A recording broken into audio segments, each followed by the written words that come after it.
안녕하세요. 이번 시간에는 우리 고용에 대한 얘기를 좀 해보려고 합니다. 고용이 중요한 이유는 지난 시간까지 우리 국민 소득에 대해서 깊이 있게 좀 알아봤는데요. 기본적으로 거시경제학 또는 경제학에서 가장 깊이 있게 아니면 중요하게 바라보고 있는 변수들 세 가지를 든다고 하면 국민 소득, 그 다음에 물가, 그리고 고용이 되겠습니다.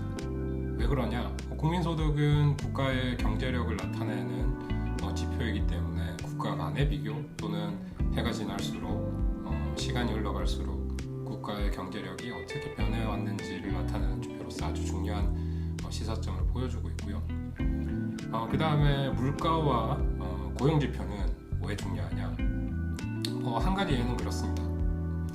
우리가 정부에서 하는 경제 정책들 또는 중앙에서 이용하고 있는 정부 기관, 경제 정책을 주로 펴는 기관을 얘기하자면 재경부, 그렇죠?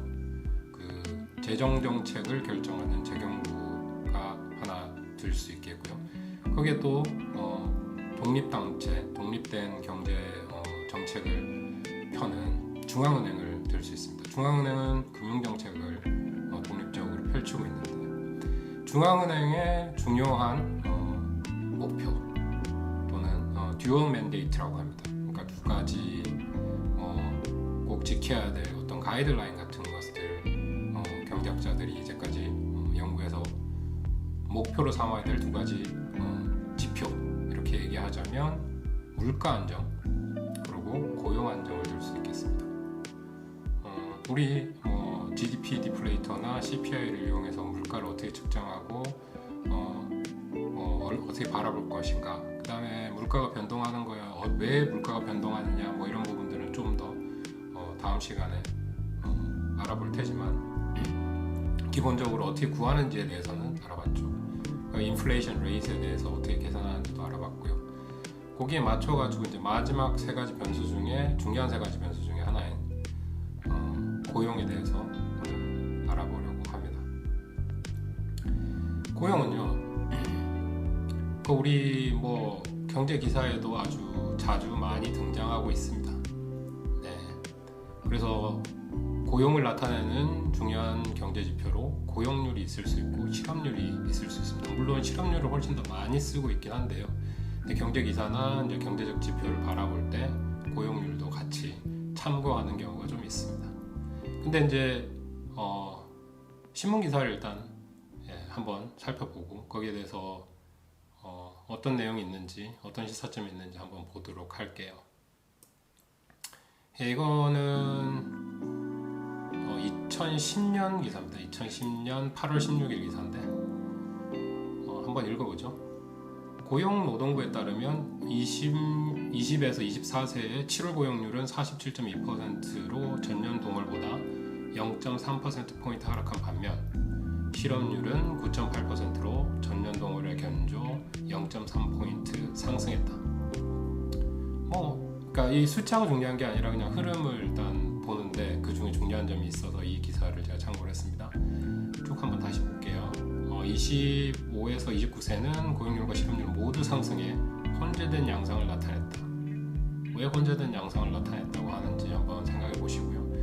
고용률은 68.4%로 전년 동월 대비 1.1%포인트 상승했으며 실업률도 7.4%로 전년 동월보다 0.2%포인트 올라갔다. 이렇게 쓰고 있는데 이게 긴 기사입니다. 근데 그 중에 일부만 제가 발췌를 했고요. 그러면 이게 뭐가 문제인가 한번 살펴볼게요. 그러니까 고용이라는 거는 총 노동하는 노동에 관련된 인구 중에 직업을 가진, 직장을 가진, 취업한 비율을 나타냅니다. 그죠? 생산 가능 인구 중에 고용된 퍼센티지가 고용률이 되겠죠. 취업된 퍼센티지가. 취업률은 조금 다른 개념인데 고용률과 실업률에 대해서 지금 얘기하고 있고요. 고용률은 그렇습니다. 그런데 실업률은 우리 공식은 조금 이따가 볼 건데 그러면 고용이 증가했다. 그죠? 고용이 증가했다. 고용이 증가했으면 실업률은 당연히 떨어져야겠죠. 고용과 실업은 반대 방향으로 이렇게 움직여야 합니다. 그래서 앞에서 얘기했던 20에서 24세의 고용률 47.2%, 그 다음에 0.3%포인트 하락, 다른 것도 0.3%포인트 상승. 그 점에 대해서는 상당히 설득력이 있고 그럴싸해 보입니다. 그러니까 고용률이 하락했으니까 실업률이 올라가겠다. 그쵸? 아주 논리적으로 이해가 잘 됩니다. 그런데 이게 뭐가 잘못된 걸까요? 25세에서 29세는 고용률과 실업률 모두 상승했다라는 겁니다.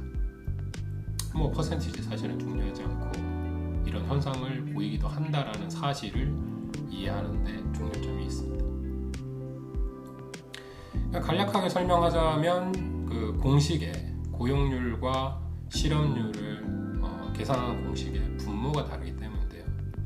하나는 경제 활동 인구가 분모가 되고 하나는 생산 가능 인구가 분모가 되기 때문입니다. 고용률은 생산 가능 인구이고 실업률은 경제 활동 인구입니다. 그래서 이제 그런 차이점이 있다라는 거 알아주시고, 이런 뭐 통계를 봤다고 해서 통계가 잘못됐다거나 신문이 잘못된 건 아니다라는 사실을 한번 언급하겠습니다. 그러면 이제 좀 현실의 데이터를 한번 보실까요? 여기 제가 통계청에서 다운로드 받아가지고 제가 한번 직접 그려봤습니다. 이게 2020년 8월 고용 통계를 파이 차트로 그려본 거고요. 여기 보시면 취업자, 실업자, 비경제활동인구 이렇게 나눠져 있습니다. 그러면 여기서 고용률은 여기 생산 가능 인구가 여기 전체 파이가 생산 가능 인구 100%이기 때문에 그 100%에다가 여기 60%라고 나와 있죠. 총 다 더한 거에서 이게 1000명이니까 이게 1000명이니까 1000명 단위니까 여기 단위 그냥 1000명을 지우고 27,085 곱하기 1000명이 있는 거죠. 그거를 전체 합한 거 16,864, 그 다음에 864, 27,085 세 개 더한 거에다가 그걸 분모로 하고 27,085를 분절하면 딱 60%가 나옵니다. 60.몇이 나올 텐데 반올림 하면 60%가 나옵니다. 그래서 고용률은 60%예요. 실업률은 2%가 아니다라는 겁니다. 여기서는 이제 실업자가 생산 가능 인구, 총 생산 가능 인구의 864 나누기 생산 가능 인구를 하면 2%가 나오는데 실업률은 계산해 보시면 아시겠지만 3.1%는 그 정도 나올 겁니다. 그러니까 그건 어떻게 계산해야 되냐? 864분의 864 더하기 27,085 하면 3.1% 가까이 아마 나올 겁니다. 그래서 요거는 요 전체 파이는 생산 가능 인구를 보여주고 있고, 그 다음에 거기에 취업자와 취업자 더하기 실업자가 경제 활동 인구고요. 경제 활동 인구와 비경제 활동 인구를 합하면 생산 가능 인구가 되겠습니다. 생산 가능 인구는 정의하자면 15세 이상의 생산 가능한 인구를 표시하는데 거기서 군인이나 재소자나 그런 부분들 등등을 뺀 부분이고요. 그렇게 따져서 이제 이 모든 숫자를 다 더해도 우리나라 전체 인구가 나오진 않습니다. 이렇게 이제 인구 구성이 돼 있는데 이렇게 고용 수치들, 지표들을 읽는 방식을 좀 보시고 그냥 데이터를 먼저 보셨고 어떤 상황이 있을 수 있는지 한번 신문 기사를 통해서 어떻게 기사가 될 수 있는지 거기서 우리는 무엇을 읽어낼 수 있는지를 한번 차근차근 살펴보도록 할게요. 여기서 이제 우리 population, 그러니까 인구를 분석해 보자면 취업자, 실업자 있을 수 있죠. 취업자는 보수받고 일하고 있는 사람, 실업자는 실직 상태에 있는 사람. 실직 상태에 있는 사람만을 사실은 이야기하는 게 아니라 실직 상태에 있지만 직장을 구하고자 하는 사람, 취업을 하고자 하는 사람이 실업자에 포함됩니다. 근데 내가 실직 상태에 있는데 직장을 구하고 있지 않다, 학생이다, 그러면 이제 이 사람은 경제활동 인구에서 빠져버리게 됩니다. 그러니까 실업자의 분류에 분류되지 않는다라는 겁니다. 그런 차이 때문에 아까 신문기사에서 읽었던 현상이 일어날 수 있다. 실업자, 경제활동 인구 구성인, 경제활동 인구의 구성인 취업자와 실업자에서 실업자의 정의, 분류에서 어떤 경우에 빠지게 된다는 거죠. 그러면 그 빠지게 된 사람은 비경제활동 인구에 들어가게 됩니다. 그럼 뭐 원래부터 이제 생산 가능 인구, 생산 가능 인구에 대해서 어떻게 정의를 하느냐, 15세 이상의 인구를 생산 가능 인구로 보고 있습니다.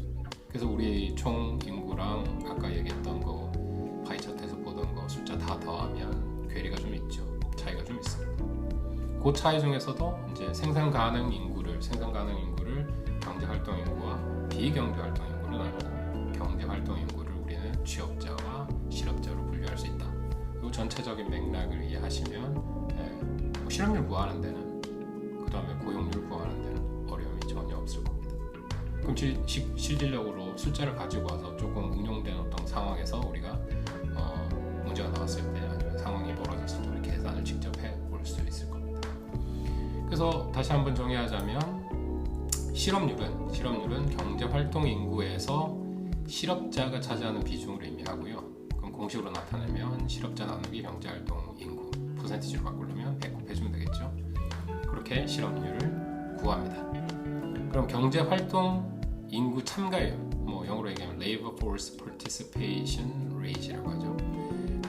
그러면은 이제 생산 가능 인구, 성인 인구, 15세 이상의 생산 가능 인구에서 경제활동 인구가 차지하는 비율을 Participation Rate, Labor Force Participation Rate이라고 합니다. 그래서 이제 이것도 아까 파이 차트에서 보면 경제활동 인구라고 직접 주어지진 않았지만 취업자와 실업자의 숫자와 비경제활동 인구 숫자를 더한 게 생산 가능 인구가 되겠죠.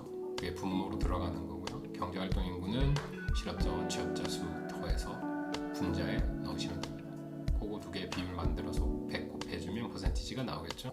고용률도 분모가 성인 인구 또는 생산 가능 인구에서 취업자의 비율, 그러니까 취업자 나누기 성인 인구 전체, 그러니까 파이 전체 크기에서 전체 숫자에서 취업자가 차지하는 비율을 나타낸 거였죠. 그리고 경제활동 참가 인구는 거기다가 이제 취업자와 실업자 숫자 더한 거를 전체 파이 크기에 그 세 숫자 다 더한 걸로 나눠준 거죠. 그러면은 아마 participation rate는 62% 나오겠네요. 아까 파이 차트를 참고해 본다면. 그래서 간략하게 이렇게 그 실업률을 어떻게 나타내는지, 실업자를 어떻게 분류하고 있는지에 대해서 잠깐 봤고요. 그럼 왜 그런 현상이 벌어졌느냐를 한번 살펴보도록 하겠습니다. 그러니까 아까 봤던 게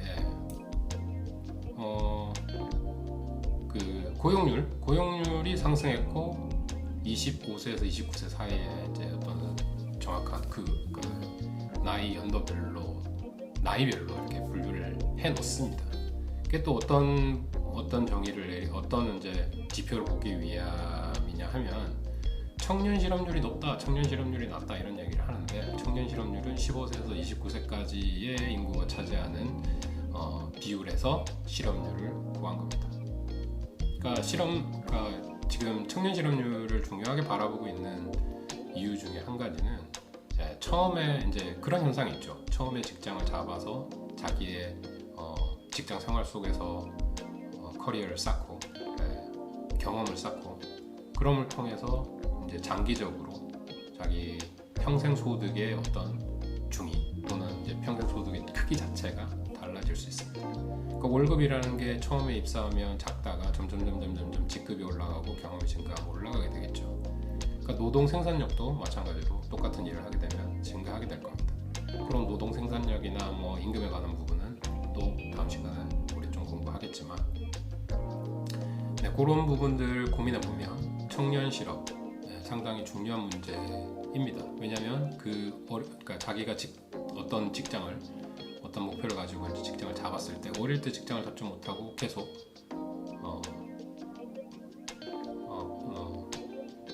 직장을 잡지 못하는 실업 상태에 놓이게 되면 상당히 평생 소득에 영향을 많이 받게 됩니다. 그래서 특히 이제 경제 위기가 찾아오고 직장을 잡기 어려워질 때면 사람들이 이제 또 다른 선택을 하게 되죠. 경제적인 선택 중에 뭐가 있겠습니까? 예, 학생이 되죠. 그럼 대학을 졸업하고 직장을 구하려고 하는데 직장이 잘 안 구해진다. 나는 어떤 쪽에 직장을 잡고 싶은데 이번에 직장을 못 잡으면 어떡하나. 그런 어떤 실업에 대한 직장을 구하고 있으면 구할 수 없는 그런 아픔들이 많이 있죠. 3, 4학년 학생들이 고민 중에 큰 고민 중에 한 가지가 그걸 겁니다. 거기다가 이제 청년 실업이 문제가 되는 거는 직장을 구하고 있는데 지금 못 구한다. 그러면 그 동안에 쌓을 수 있는 경험들을 쌓지 못하기 때문에 출발점이 늦어지면 평생소득 차원에서 참 차이가 많이 나겠죠. 물론 뭐 우리가 인생이라는 게 언제 끝나는지 아무도 모르고 있는 상태이기 때문에 평생소득이라는 거 개별적으로 평가한다는 건 좀 어렵습니다만은 평균적인 어떤 나이 또래 또는 세대별로 얘기한다면 그런 부분들이 문제가 될 수 있다라는 겁니다. 그래서 우리 그러니까 정부 입장에서도 그 청년 실업의 문제에 대해서 고민을 하고 있고 그런 부분들에 각별한 주의를 기울이고 있고 어떤 정책을 통해서 청년이 취업할 수 있도록 도와줘야 되는가에 대해서 또 많은 정책들을 생산하고 있습니다. 그런 부분이 그렇죠. 그런데 이제 다시 원래 이제 신문 기사로 돌아가서요. 고용률과 실업률이 같이 상승했다. 그렇죠. 고용률이 올라가면 실업률은 떨어져야 되는데 왜 그런 일이 벌어졌을까라는 부분을 한번 설명을 해보고자 합니다. 만약에 이제 이런 상황이 있을 수 있어요. 설명의 내용은 그렇습니다. 아까 간단하게 설명했던 부분은 뭐였냐? 고용률과 실업률의 분모가 다르기 때문이다. 경제활동 인구냐, 생산 가능 인구냐, 그죠? 경제활동 참가자 비율이냐, 생산 가능 인구 수냐 이런 거죠. 고용률 상승은 경기가 회복이 돼가지고 직장을 구하는 그 노동 수요가 늘어나서 더 많은 일자리가 생겼기 때문에 그럴 수 있습니다. 그래서 취업한 사람의 숫자가 생산 가능 인구 중에 늘어났다라는 거죠. 이해되시죠? 근데 고용이 증가했는데 왜 실업은 안 떨어지죠? 그렇죠? 근데 그 실업률에서 빠져있던 실업률의 분모에서 빠져있던 부분이 뭡니까? 비경제 활동 인구가 빠져있죠. 그러니까 아까도 얘기했지만 불황기에 내가 젊은 시절에 청년 실업에 그 실업군에 들어가가지고 직장을 구하지 못해서 어떤 결정을 내렸냐? 나 석사 학위를 받으러 이런 부분에서 공부를 좀 더 해가지고 좀 더 좋은 직장을 갖겠다. 지금 당장 취업할 곳이 많아가지고 당장 취업할 수 있으면 취업하려고 했는데 좀 더 투자를 해가지고 더 좋은 직장을 갈 수 있도록 노력을 하는 거죠. 근데 학생인 같은 경우에는 구직 활동을 하지 않습니다. 그러면 전 3개월 동안 구직 활동을 하지 않은 사람들은 어떻게 분류되느냐? 비경제 활동 인구로 분류된다라는 거죠. 그래서 그렇게 비경제 활동 인구로 분류됐던 사람이 경기가 좋아져가지고 나 그냥 석사고 뭐고 집어치고 취업을 하러 나가겠다. 그러면 비경제 활동에 있었던 사람이 경제 활동 인구로 들어가게 되죠. 근데 경제 활동 인구에 들어갔는데 직장을 바로 잡은 게 아니라면 실업률이 상승할 수 있다라는 겁니다.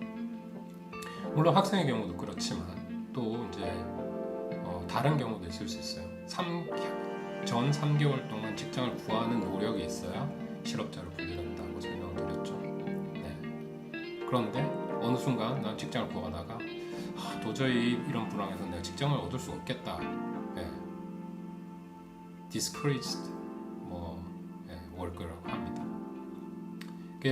그런 느낌을 가져가지고 그냥 구직 활동을 포기해버리는 거예요. 그럼 어떻게 되느냐? 그 사람이 실업자 분류, 그러니까 경제활동 인구의 부분이었던 실업자에서 비경제 활동 인구로 분류돼 버린다는 거죠. 그런 사람도 있을 수 있었는데 경기가 변함에 따라서 그런 사람들이 경제활동 인구로 포함이 되고, 그러나 일시적으로 아니면 지금 당장에는 직장을 못 구하고 있는 실업자의 상황에 놓여 있다.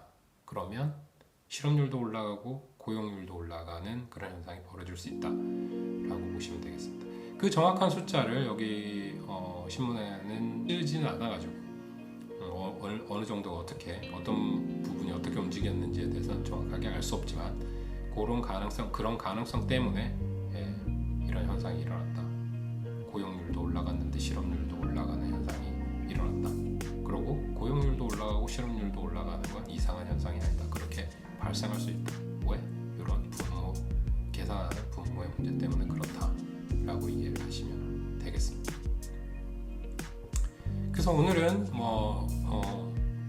세 가지 중요한 지표 중에 하나, 다시 한번 말씀드리지만 국민총생산, 물가, 고용, 이 세 가지 지표 중에 하나인 고용에 대해서 좀 깊이 있게 설명을 했습니다. 일단 계산법이라든지 분류라든지 이런 부분은 또 연습 문제나 특별한 문제들 가지고